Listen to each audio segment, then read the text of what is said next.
Quelqu'un m'a demandé hier comment vérifier une primitive avec une calculatrice.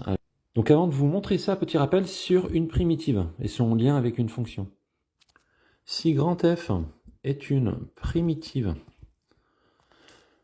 d'une fonction, eh bien grand F, si jamais on la dérive, sur quoi on retombe la fonction. Donc c'est un peu comme petit f, si on dérive petit f, sur quoi on tombe f'. Donc pour vérifier une primitive, on va faire exactement la même chose que quand on vérifie une dérivée. Donc je vais sur la Numworks par exemple, je vais dans graphique. Vous avez trouvé une primitive par exemple qui vaut x carré. Je prends les mêmes exemples que pour la dérivée, ça permettra de comprendre pour ceux qui ont vu la vidéo sur la dérivée.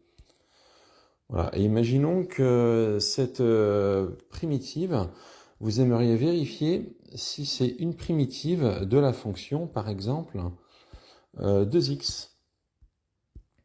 Donc ce qu'il faut faire, c'est que vous mettez la primitive que vous avez trouvée sur la ligne du dessus et la fonction qui va avec sur la ligne du dessous.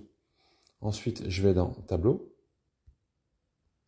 Donc dans cette colonne, on a les images de la primitive et dans cette colonne, les images de la fonction. Eh bien, en fait, ce qu'on va faire, c'est qu'on va rajouter une colonne. Je vais sur f de x, j'appuie sur OK. Et je descends et là, je mets OK. Voilà, je reviens en arrière.